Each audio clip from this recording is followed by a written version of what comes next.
अलबेले किस्सों की दास्तां के सिलसिले शुरू हुए, बनके कहानियां कहानियां।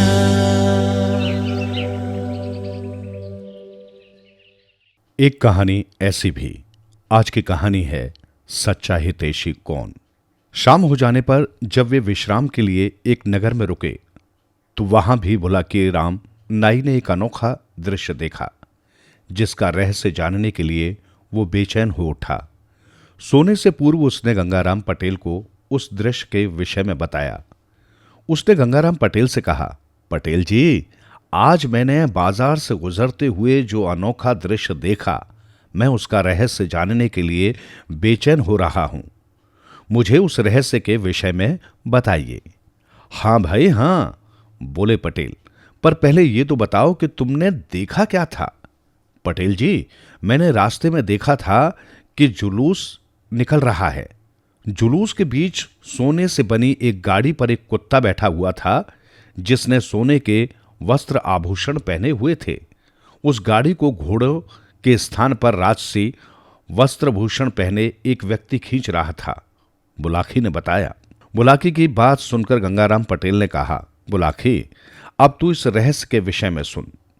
इस नगर के राजा का नाम अमीचंद है।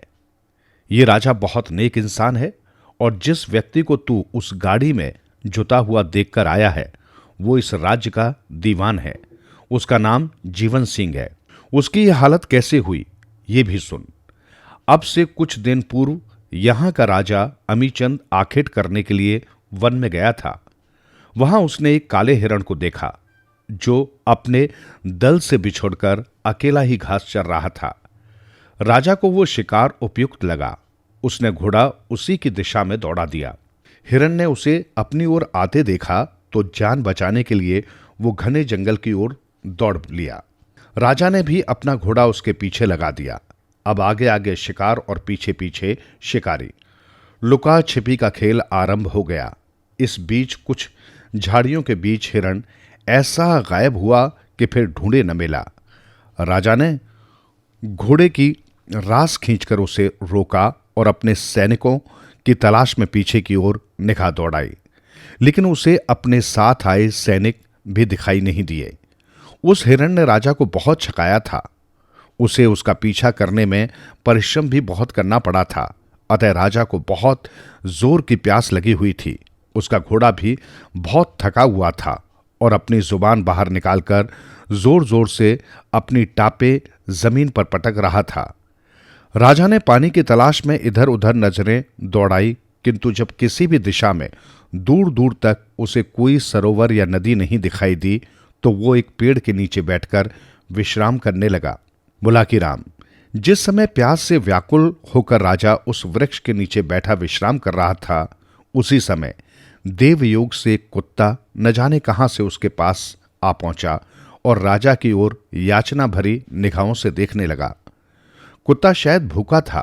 राजा ने कुत्ते को पुचकारा तो भोजन की आशा में कुत्ता पूंछ हिलाता उसके पैरों के पास बैठा। राजा ने तब अपने घोड़े की पीठ पर लटके भोजन के पात्र से 2 रोटियां निकाली और कुत्ते के आगे रख दी। कुत्ते ने कुछ ही देर में दोनों रोटियां खा ली। फिर वो एक दिशा में चल पड़ा। उसे जाते देख राजा ने सोचा कि भोजन के बाद हर प्राणी को पानी की जरूर आवश्यकता पड़ती है। शायद ये कुत्ता भी पानी पीने जा रहा है। ऐसा विचार कर घोड़े की रास थामकर राजा उस कुत्ते के पीछे पीछे चल पड़ा। कुछ ही देर बाद कुत्ता एक सरोवर पर पहुंचा और उसके जल में मुंह डालकर पानी पीने लगा। राजा ने भी सरोवर का जल पीकर अपनी तृष्णा शांत की। घोड़ा भी भरपेट पानी पीकर तृप्त हो गया। दिन ढलने लगा था, अतः राजा अपने घोड़े पर बैठा और अपने नगर को लौट पड़ा। राजा के प्रेम में पगा वो कुत्ता भी उसके पीछे पीछे चलकर नगर में चला आया। महल के दरवाजे पर पहुंचकर राजा घोड़े से उतरा तो उसने कुत्ते को भी वहीं खड़ा पाया। ये देखकर राजा ने उसे दुत्कारा नहीं, बल्कि प्यार से कुत्ते को पुचकारा, उसकी पीठ पर हाथ फिराया और उसे अपने महल में ले आया। उस दिन से वो कुत्ता परोक्ष रूप से राजा का एक सचेत प्रहरी बन गया। राजा जब रात को सो जाता तो वो कुत्ता बाहर रहकर कक्ष की रखवाली करता। राजा भी कुत्ते की हर जरूरत का ध्यान रखने लगा। बोला कि राजा का दीवान प्रधानमंत्री बहुत महत्वाकांक्षी व्यक्ति था। राजा उस दीवान पर बहुत विश्वास करता था और उसने उसे काफी अधिकार दे रखे थे। राजा इस बात से वाकिफ नहीं था कि वो दीवान चोरी छुपे राजा के विरुद्ध षड्यंत्र रच रहा था। उसकी योजना थी कि किसी प्रकार राजा को समाप्त कर दिया जाए तो ये राज्य उसके अधिकार में आ जाएगा। राजा का कोई पुत्र तो है नहीं जो इस राज्य का उत्तराधिकारी बन जाएगा। यही सब सोचकर एक दिन उसने अपने 2 ऐसे व्यक्ति जो उसके बहुत ही विश्वास पात्र थे, रात के समय राजा का वध करने के लिए भेज दिए। जब अपने अपने मुंह पर कपड़ा बांधे वे दोनों व्यक्ति रात के समय राजा को मारने के लिए उसके कक्ष में पहुंचे तो कुत्ता उन पर झपट पड़ा और भौंक भौंक कर उसने राजा को जगा दिया। राजा जब तलवार निकालकर बाहर निकला तो वो दोनों नकाबपोश भाग गए। कुत्ते ने उनका पीछा किया किंतु वे भागने में सफल हो गए। उन हत्यारों के भाग जाने के बाद राजा ने अपने मन में विचार किया कि यदि आज ये कुत्ता ना होता तो वो दोनों हत्यारे अवश्य ही उसे सोते समय मार डालते। वो कुत्ते की वफादारी पर बहुत खुश हुआ। फिर उसका ध्यान उन दोनों हत्यारों की ओर मुखातिब हुआ।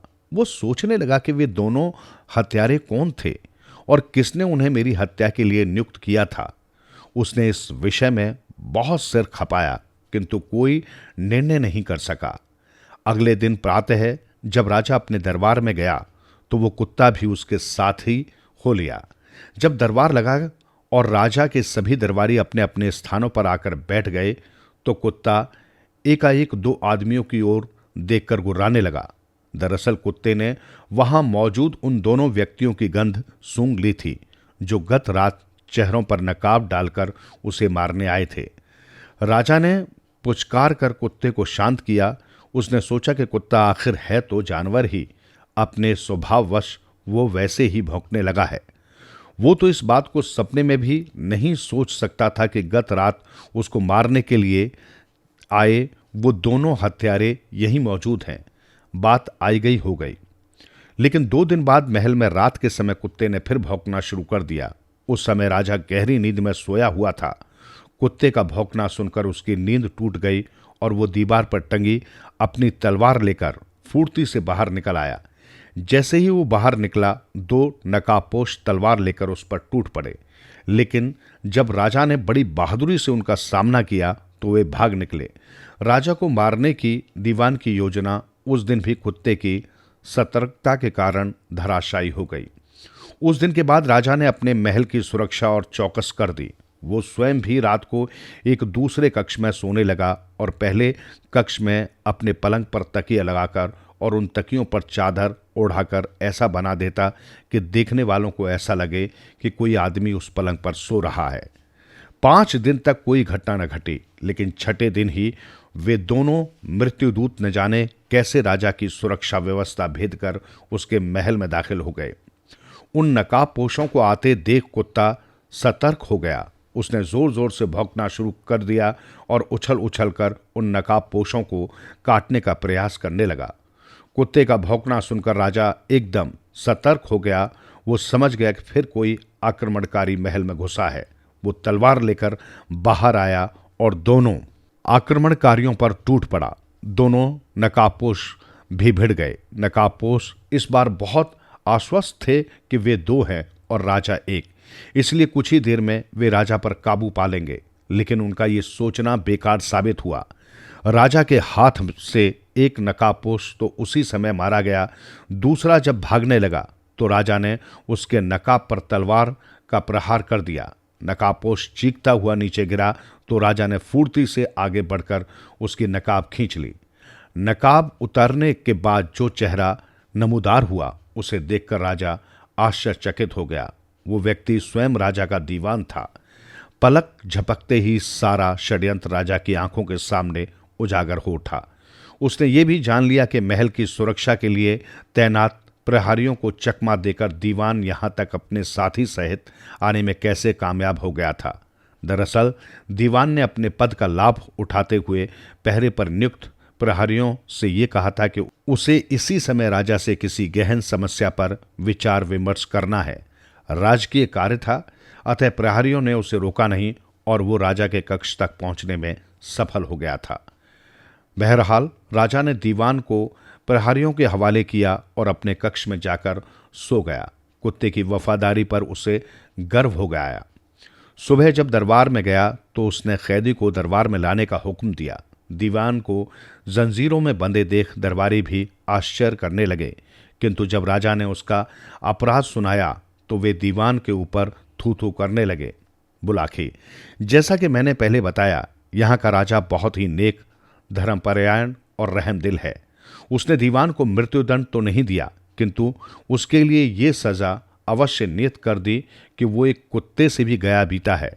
अतः आज वो इस कुत्ते को गाड़ी में बैठाकर घोड़े के स्थान पर स्वयं उसकी गाड़ी में जुतकर सारे नगर का चक्कर लगाएगा। इतनी कहानी सुनाकर पटेल ने थोड़ा विराम लिया और फिर आगे कहा, बुलाकी राम, अब तो सारी कहानी तेरी समझ में आ गई होगी। नहीं समझा तो मैं तुझे समझाए देता हूं। आज जिस अजीब घटना को देखकर तू आया है वो यह थी, जो व्यक्ति राजसी वस्त्र पहने कुत्ते की गाड़ी खींच रहा था वो इस राज का दीवान था, और जो कुत्ता स्वर्ण आभूषण पहने उस गाड़ी में बैठा था वो वही कुत्ता था जिसने एक बार नहीं 3 बार राजा की जान बचाई थी। उम्मीद है कि अब तेरी शंका का समाधान हो गया होगा। हाँ पटेल जी, शंका का समाधान हो गया, बुलाखी बोला। पर मैं ये सोच सोच कर परेशान हो रहा हूं कि कैसे कैसे नमक हराम आदमी हैं दुनिया में, जो सामने तो स्वामी भक्ति होने का दिखावा करते हैं, लेकिन चोरी छिपे मालिक की पीठ में छुरा घोंपने से बाज नहीं आते। इसी का नाम तो दुनिया है बुलाकी राम। इसी तरह संसार चक्र चलता है। दुनिया में अच्छे आदमी हैं तो बुरों की भी कमी नहीं है। आदिकाल से ऐसा ही होता चला आया है।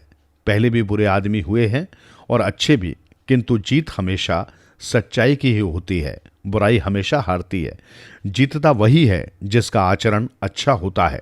अच्छा, अब रात काफी हो चली है और आंखों में नींद भी भर रही है, अतः तू भी सो जा और मैं भी सोने का प्रयास करता हूं। अभी बहुत रास्ता बाकी है सफर का। ये कहकर पटेल ने टांगे फैला दी। बुलाकी भी अपने शरीर पर चादर ओढ़कर करवट लेकर सो गया।